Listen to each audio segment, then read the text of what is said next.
하는 건데 이게 어떻게 보면 지금은 이제 첨단 산업을 우리가 키워야 되는 부분이 있는데 이건 불확실성이 너무 크기 때문에 사실은 민간에서 모험 자본이 잘 안 들어가는 부분이 있어서 정부가 마중물로 모험 자본을 태우면 민간이 거기에 더 견인해서 같이 들어오는 이런 식으로 하는 거고 이런 자금들은 굉장히 우리 중장기 불확실성이 크지만 인내 자본으로서 한국 사회에 필요한 산업 자금 모험 자금을 공급하겠다 이런 취지를 했고요. 그렇기 때문에 이제 결국 경제가 잘 돌아감으로써 그 과실이 국민들한테 간접적으로 오는데 그럼에도 불구하고 국민들이 그 과정에서 직접적으로 받으실 수 있는 메커니즘 하나 만들자. 그래서 국민 참여 펀드 같은 경우는 아예 국민이 직접 사서 들어오실 수 있게 이렇게 한 부분인데 대신 이 모험 자본은 굉장히 길게 가져가야 됩니다. 그래서 지금 국민성장펀드 같은 건 길게 한 15년까지 가져가는데 국민들께서 직접 투자하시는 부분들은 시장에서 상품할 때 5년만 해도 굉장히 이게 허들이 돼서 잘 안 들어간다 이런 부분에서 기껏 그러니까 맥시멈을 할 수 있는 게 5년 뭐 이런 부분이 있어서 그렇게 구성을 다양하게 했는데 이건 한번 저희들이 운영을 해보고 지금 내년에도 할 부분들이 있기 때문에 말씀하신 취지를 어떻게 잘 녹여놓을 수 있을지 그다음에 말씀해 주신 대로 설명을 잘하는 게 굉장히 중요할 것 같습니다. 네, 그런 부분도 더 노력을 기울이도록 하겠습니다. 네네네. 네네 그렇게 하겠습니다. 네. 예, 선명수 의원님 수고하셨습니다. 다음으로 존경하는 신동욱 의원님 질의해 주시기 바랍니다. 예, 감사합니다. 지금부터 제가 드리는 말씀은 국민의 목소리라고 생각하시고 겸허하게 좀 생각해 주셨으면 좋겠습니다. 좀 근본적인 문제, 그리고 단계적인 문제를 좀 따져보고 싶은데요. 지금 대책이 있습니까? 네. 이거 대책이 있습니까? 지금 7월 달에 좀 전에 최저점에 제가 계산해 봤더니 7월 달에 36%가 주가가 떨어졌어요. 그리고 최고점에서 9,300에서 5,300까지 하면 그 체감적으로는 절반 가까이 지금 주가가 떨어졌습니다. 이게 뭘 가지고 대책을 세우시죠? 있습니까? 혹시 지금 머릿속에 생각하는 대책이 있습니까? 네, 일단 당장은 이 시장의 변동성을 단일 종목 레버리지 이 부분에서 증폭이 되는 부분들을 저희들이 보다 과감하게 신속하게 해서 이런 부분에서의 그런데요, 지금 대통령 브라질 가 계시죠? 네, 이거 지금 금융위기보다 더 심각한 사태라고 저는 생각을 합니다. 왜냐하면 그때는 이유가 있었기 때문에 그 이유에 대한 해법이 비교적 어쨌든 절차적으로 가능했던 시기고, 근데 지금은 해외 여건 때문에 그런 것도 아니고 이 사태의 책임이 개인 투자자에게 있습니까? 아까 조금 전에 보니까 너무 우리나라 투자자들이 이를테면 그 리스크를 감수하려는 의욕이 과해서 이런 일이 일어났다라는 취지의 말씀을 누가 아까 얼핏 하시던데, 그런 개인 책임입니까? 아니 그렇지 않습니다. 기업 책임입니까? 네, 그러면 정부 책임입니까? 저는 위원장님이 이 정도 상황이면요, 금융위원장님, 금융감독위원장님 사퇴하겠습니다라는 것이 저는 국민들에게 맞다고 생각을 합니다. 왜냐하면 며칠 더 계신다고 대책이 없고 이미 시장이 신뢰를 잃었기 때문에 저는 그렇다고 생각을 하는데, 두 분이 왜 이렇게 우아하게 국민들 상대로 답변을 하고 계시냐라고 생각을 하면 이건 내 책임 아닌데? 라고 생각하실 거라고 저는 생각을 해요. 왜냐하면 이거 만들으라고 지시한 거는 김용범 정책실장이었던 걸로 저희는 알고 있고, 지금도 해외에서 브라질에서 스테이크 드시면서 김용범 위원장 이거 우리나라만 그런 거 아니에요, 이렇게 얘기하고 있습니다. 이거 지금 국민 눈높이에 맞는 발언입니까? 지금 김용범 위원장의 어제 발언이 변동성 우리만 그런 것 아니다 이렇게 얘기합니다. 이거 맞습니까? 아까 우리 박대출 의원님 말씀 지적대로 저희 같은 경우 그 금융시장의 최종 책임자는 저희 금융당국이기 때문에 저희 책임감 같은 경우 그러면 책임감을 가지지 마시고요. 적어도 도의적으로라도 사태를 이 지경으로 만든 금융위기를 금융당국이 초래했으면 사퇴하셔야죠. 그거 그렇지 않습니까? 책임감을 가지겠다는 게 무슨 뜻인가요? 제가 아까 왜 이런 우려의 말씀을 드리냐면 상황이 이 지경에 이르렀는데도 우리 위원장님이 부동산과 금융은 분리되는 것이 좋다라는 말씀을 하세요. 저는 경제 전문가의 양심으로 이런 말씀을 못 하실 거라고 생각을 합니다. 그런데 왜 이런 말씀을 자꾸 하시느냐?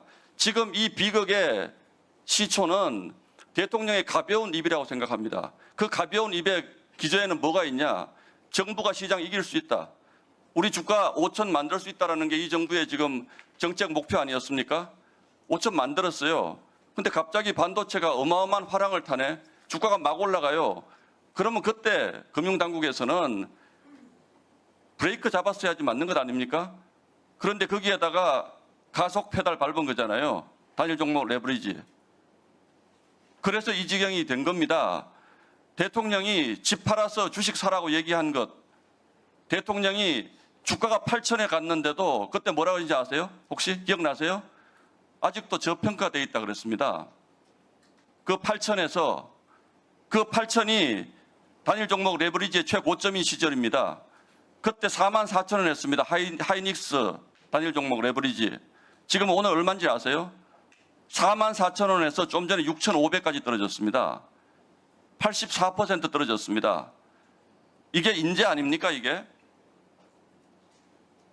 대통령이 이렇게 가볍게 주가 지수를 예상하고 부동산을 얘기하고 그래서 집 팔아서 지금 주식 산 사람들 44,000원에 레버리지 산 사람들 6,500원 됐으면 집 한 채 날아간 것 아니겠어요? 그에 대한 책임을 본인이 지신다고 생각하면 적어도 집에 불이 났으면 적어도 이 불 끄고 나서 제가 사퇴하겠습니다 라는 말씀 정도는 전 나오시는 게 공직자의 자세라고 생각을 합니다. 근데 왜 내가 하자고 그래서 그런 건 아니거든. 저는 그렇게 생각을 합니다. 금융감독위원장님 들어 누워서라도 막으셔야 됐죠. 근데 못 막으셨잖아요. 왜? 아프시겠지만 감독원장님 대통령 변호인 출신이시잖아요. 이 투톱이 지금 이 지경을 만들어 놓은 거예요. 근데 아무 책임진다는 말씀을 안 하세요. 지금 국민에서. 어떻게 이럴 수가 있습니까? 나라가 망했다고 생각합니다. 국민들. 내 재산이 한 달 사이에 다 날라갔잖아요. 지금. 그렇게 지금 우아하게 답변하실 때입니까? 지금이? 이상입니다. 네. 금융위원장님 답변할. 네, 우리 신동욱 의원님께서 주신 말씀 굉장히 가슴 깊게 아프게 받아들이고 하여간에 시장의 신뢰를 좀 회복할 수 있도록 더욱더 총력을 기울이겠다고 말씀드리겠습니다. 네. 예, 신동욱 의원님 수고하셨습니다. 다음은 존경하는 박민규 의원님 질의해 주시기 바랍니다. 네, 서울관악가 박민규입니다. 금융위원장님, 금감원장님, 주가가 떨어져서 이런저런 압박을 받으실 텐데 오늘 국회에서 수고가 많으십니다.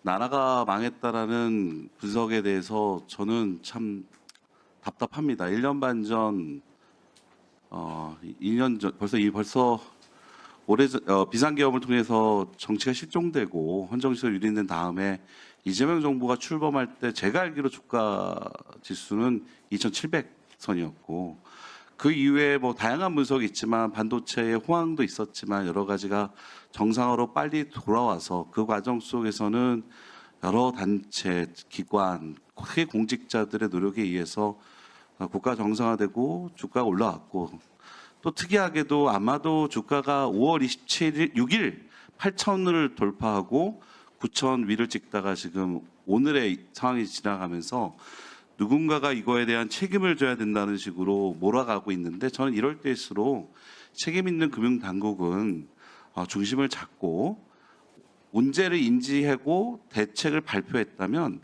그 대책이 실행된 뒤에 어떻게 효과되는지 보고 또 다음 대책을 냉정히 준비하는 그런 냉정함을 유지해야 되겠다고 생각합니다. 하지만 단일 종목 레버리지 문제만큼은 여야를 떠나서 금융당국의 아쉬운 점이 많아서 말씀을 좀 드릴게요. PPT 좀 띄워주시면 먼저 단일 종목 레버리지 아까 오전 질의에 대한 답변으로 금융위원장님 ETF가 아닌데 ETF로 명명했었다라고 표현했는데 그럼 그거를 보고 금융당국은 가만히 있었습니까? 홍보가 되고 하는데 상품으로는 ETF라는 걸 용어를 달지 못합니다. 그렇다면 그 모든 것들이 언론 지사를 통해서 뭐 국민들이 ETF로 인식을 하고 ETF라는 게 분산 투자에서 안정성이라고 다들 했을 텐데 이 모델의 그 상품에 가입했을 경우에 파생 상품인데 금융교육이나 이런 것들이 그냥 네이밍 하나로 안전하다는 오해가 있어서 아마 지금도 그 상품에 가입한 뒤에 손실이 큰 우리 국민들이 불만이 큰 것 같습니다. 그래서 앞으로 분명히 금융당국에서는 거기에 대한 안 된다고 했지만 언론이나 여러 가지 광고나 이런 게 나왔던 불법적인 불안전 판매로 의심되는 행위에 대해서는 앞으로 이번 기회에 엄벌할 사후 대책도 향후에 발표할 필요가 있다 봅니다. PPT 보시면 국내 모 S 자산운용사가 출시한 소울 SK하이닉스 선물 단일 종목 인버스 레버리지 2배 2달도 안 됐는데 7월 14일 날 하루 거래량이 4억 5천만 주, 거래 대금은 약 5조 원, 그리고 매매 회전율 28회전. 무슨 의미인지 아시죠? 하루에 28번의 주식이 바뀐 겁니다. 이러한 급격한 변동성이 시장의 혼란과 국민의 불만을 이렇게 원인으로 생각합니다. 그래서 정부는 7월 13일 날 대책 발표하셨죠? 네. 그 다음 PPT 쭉 이렇게 보시면 다양하게 아마 업계, 자산운용사, 증권사, 또 금투협이랑 협의하셔서 할 수 있는 거를 했는데 아까 얘기 들어보니까 너무 이거에 대한 민심이 나빠지니까 금융당국도 요 시행 기간들을 기술적으로 가능한 증권사나 자산운용 협의회가 좀 며칠 당기신 거죠. 네. 그렇다면 7월 31일 날 발표하셨으니까 요것이 얼마나 뭐 좀 기업 입장에서 보니까 뭐 전체 금액에서의 한 3천만 원 이하의 비중이 90%, 거래대금상으로는 40%, 60%. 60%. 네. 그렇다면 그 상황을 좀 보시고 며칠 뒤에 만약에 최악의 경우에 컨티전시 플랜을 준비하셔서 아까 손명수 의원이 얘기했던 것처럼 과감하게 하셔야 됩니다. 다만 이미 발표한 정책의 효과가 있는지 지켜보셔야 될 것 같습니다. 유념해 주시겠습니까? 네, 유념하겠습니다. 부탁드리고요. 사실 지난 1년 반 동안 금융위원회와 금감원이 같이 또 재경부랑 해가지고 우리 주식시장의 정상화, 주가가 정당히 평가받을 수 있도록 밸류 프로그램을 잘 진행해왔다고 생각합니다. 그래서 특히 이제 코스닥 관련돼서는 상법의 3차 개정도 평가받았다고 보는데 우리 금융위원회와 우리 정부에 할 일이 많다고 봅니다. 중복상장 원칙 금지, 특히 저 PBR 방지 등의 조치, 특히 스튜어십 코드의 내실화 이런 부분들에 대해서 우리 하반기에도 준비하는 거 늦추지 말아야 되거든요. 지금의 현안도 해결하지만 이 부분에 대해서 어떻게 더 잘하실지에 대해서도 설명 부탁드립니다. 네. 예, 말씀 주신 대로 결국 이 자본시장은 이 구조 자체를 체질 개선을 하고 굉장히 복원력이라든지 이런 걸 해서 이 외부 충격에도 잘 견딜 수 있도록 하는 그런 근원적인 노력들, 아까 말씀하신 중복상장 원칙 금지, 저 PBR 방지, 스튜어십 코드, 그다음에 코스닥 3대 구조 혁신들에서 그런 부분도 더 신경을 써서 더 속도를 내도록 하겠습니다. 예, 박민규 의원님 수고하셨습니다. 다음은 존경하는 박준태 의원님 질의해 주시기 바랍니다. 국민의힘 박준태 의원입니다. 처음 만나는 자리인데 마음이 무겁습니다. 지금 하루하루 성실히 경제활동하는 국민들 머릿속에는 두 가지 관심사가 자리 잡고 있습니다. 주식과 부동산입니다. 이게 이재명 정부가 출범하면서 대통령의 말로 권력의 힘으로 생겨난 의제입니다. 대통령이 강하게 몰아세우니까 청와대 김용범 정책실장이 총대를 맸습니다. 금융위를 비롯한 중앙부처들이 행동대장 역할을 했습니다. 오늘자 모든 조간 일면이 코스피 추락으로 도배됐습니다. 단일 종목 레버리지 ETF, 단일 종목 레버리지 ETF 반토막 이렇게 되어 있습니다. 지금은 그거보다 더 내려갔죠. 부동산이요, 온갖 거래 규제, 대출 규제 만들면서 틀어막았지만 무섭게 상승하고 있습니다. 그것도 부자 동네 부동산은 더 많이 올라서 이게 과연 대한민국 땅에 있는 부동산인지 의심이 들 정도로 위화감을 줍니다. 이게 이재명 정부 출범 정확히 1년 만의 일입니다. 부동산 팔고 주식 사라. 대통령의 말과 정확하게 반대로 가고 있는 겁니다. 그러니까 문재인 정부 시즌2다 이런 평가가 나오는 거겠죠. 금융위원장님, 네. 주식 먼저 여쭤볼게요. 화면 보십시오. 외신에서 지금 우리 주식시장 평가를 어떻게 하고 있습니까? 오징어 게임, 야생의 카지노, 대량 살상 무기라는 표현까지 등장을 한 겁니다. 하실 말씀 없겠죠? 단일 종목 레버리지 ETF, 이 기형적인 파생 상품 누가 기획하고 만든 겁니까? 기획자가 누구예요? 시중에는 재경부가 만들었다, 금융위는 반대했다, 뭐 이런 얘기도 떠도는데 누가 최초에 기획한 겁니까? 이 관계부처 협의하에 정부가 제도 주도한 부처가 있을 거 아닙니까? 제 말뜻을 아시잖아요. 저희 이 소관부처는 금융위기 때문에 금융위에 보고해서 같이 그 여러 부처랑 같이 협의해서 만든 그러면 겁니다. 금융위에서 최초 미온적인 입장을 가졌다는 것은 잘못된 전언입니까? 그렇습니다. 네. 금융위원회가 반대하다가 김용범 정책실장이 호통을 치니까 입장을 바꿔가지고 찬성했다. 사실과 다른 얘기입니까? 네, 이런 부분들은 결국 관계부처 협의하면서 결국 이 제도의 취지, 필요성, 정책적인 측면, 그다음에 저희들이 그때 봤을 때는 또 이게 시장 변동성이라든지 좋습니다. 네. 이거 절대로 그냥 못 넘어갈 문제입니다. 제가 왜 이렇게 구분해서 여쭤보냐면 이거 누군가가 책임져야 되는데 책임 소재를 어디에 둘 것인가에 대한 문제이기 때문에 정확하게 답변하시라는 겁니다. 이거 조금 전 속보예요. IB에서 낸 분석 보고서인데 국내 개인 투자자 손실 예측치가 56조라고 분석한 겁니다. 정확하지 않을 수 있겠죠. 그러나 대략 그렇게 보고 있는 겁니다. 이틀 연속 코스피, 코스닥 서킷 브레이커 발동. 이거 지금 국가 비상사태입니다. 저는 이거 이재명 사태라고 명명을 하겠습니다. 여론을 보세요. 지금 김용범부터 구속해라. 들끓고 있는 여론이 안 보입니까 지금? 부동산 넘어갈게요. 대출 규제 부분만 제가 확인하겠습니다. 화면 보세요. 대출 막혀가지고 지금 국민들, 서민들 패닉 상태입니다. 대출 규제 완화 여전히 불가능하다 이런 입장이십니까?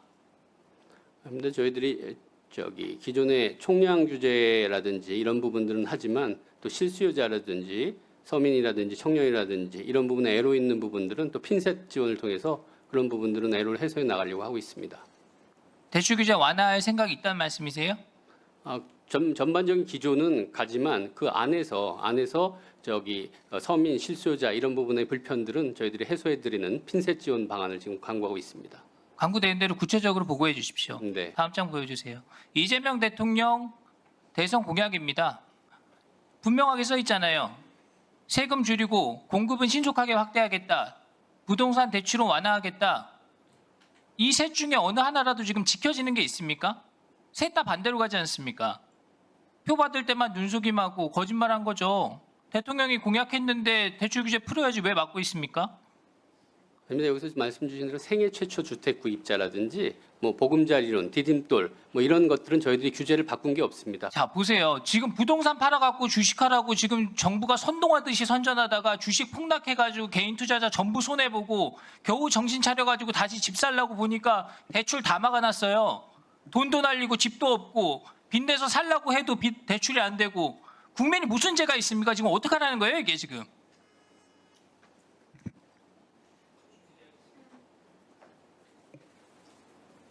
네, 박준태 의원님 수고하셨습니다. 다음은 존경하는 전현 의원님 질의해 주시기 바랍니다. 네. 최근에 김건희 특검에서 건진 법사를 통한 정권 로비로 금융권 인사에 개입하려한 의혹 그리고 부적절한 유착 정황이 드러나고 있습니다. 그래서 특검 수사로 여러 개의 대형 은행 회장이나 고위 임원진들이 이 특정 인사를 앉히기 위한 그런 로비가 진행이 됐고 또 인사청탁을 했고 그 관련자들에 대해서 특검이 압수수색을 하고 또 관련 기록 이런 거를 다 지금 현재 수사를 하고 있다. 이런 언론 보도가 나오고 있습니다. 만약에 이 실제로 인사청탁이 있었고 그 인사청탁 과정에서 금품이 왔다 갔다 했다면은 이것은 알선수재나 정치자금법 위반 뇌물죄가 될 수 있어요. 그리고 만약에 금품이 오가지 않았다 하더라도 청탁만으로도 청탁금지법 위반으로 형사처벌이 가능한 매우 중대한 상황입니다. 우리 건감원장께 먼저 질의하겠습니다. 이 최고 경영자 선임 과정에서 이런 불공정 혹은 로비, 인사청탁 이런 게 또 권력에 줄대는 이런 의혹이 사실이라면 그 자체로도 금융시장 전체의 신뢰가 흔들릴 수밖에 없는 매우 중대한 사안입니다. 그렇죠? 네. 근데 여기에 대해서 지금 특검이 어느 정도 지금 정황이 드러났고 또 수사를 지금 하고 있고 이런 상황에서 금감원은 여기에 대해서 어떤 조치를 하고 있습니까? 지금 그 전에 그 말씀해 주신 거를 저기 좀 확인을 하려고 하는데 그 구체적인 그 팩트 관련된 확인이 구체적으로 되지 못해서 지금 준비 그 자료나 이런 것들이 오면은 진행하려고 하고 있는 상황이긴 합니다. 근데 특검에 의존하고 있다 이 현재 얘기를 상황에서 들었는데요. 저희가 그 지주사 그 검사나 이런 걸 할 때 지난 1월에 한 30일 이상 계속 검사를 했었습니다. 근데 그 당시에도 그 부분에 관해서는 실제로 좀 확인해 보려고 했습니다만 그 내부에 있는 자료만으로는 확인하기가 어려웠던 게 사실입니다. 제가 청탁금지법이나 이 법리를 얘기를 말씀을 드린 것은요. 일단은 로비를 했거나 인사청탁을 한 사실은 관련 자료에 의해서 뭐 통화 기록이나 내용이나 메시지 이런 걸 통해서 확인할 수가 있고 네, 알고 있습니다. 그리고 또 그런 청탁을 했던 당사자가 추후에 당시 그 건진법사 관련 로비를 통해서 이든 아니든 그 연관성 확인하기가 어렵지만 실제로 그 사람이 선임이 됐을 경우에는 상당히 연관성이 있다 추정이 되는 것이죠. 그러면 이 정도 정황만으로도 사실은 금감원에서 그 은행 금융계에 미치는 신뢰의 저하 이런 거에 대해서는 어떤 조치를 할 수 있는 것 아니겠습니까?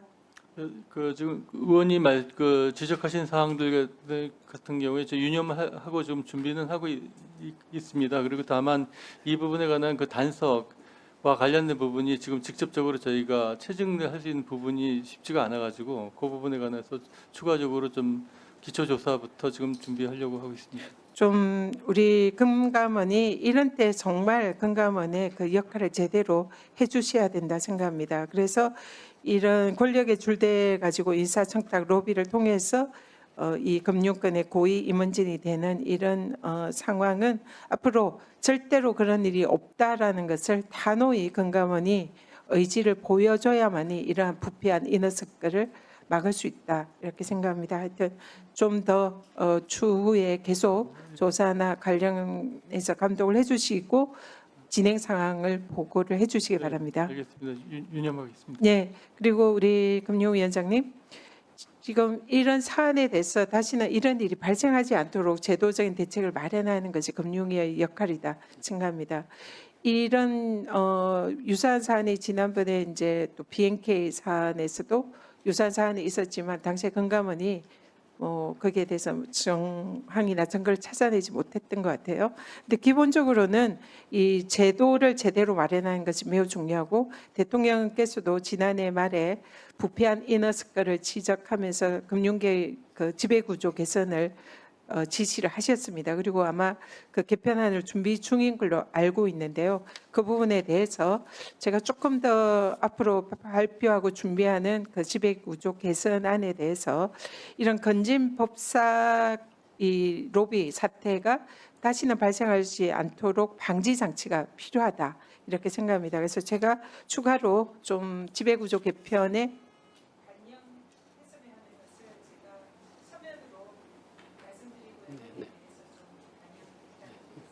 네, 알겠습니다. 네. 예, 전현 의원님 수고하셨습니다.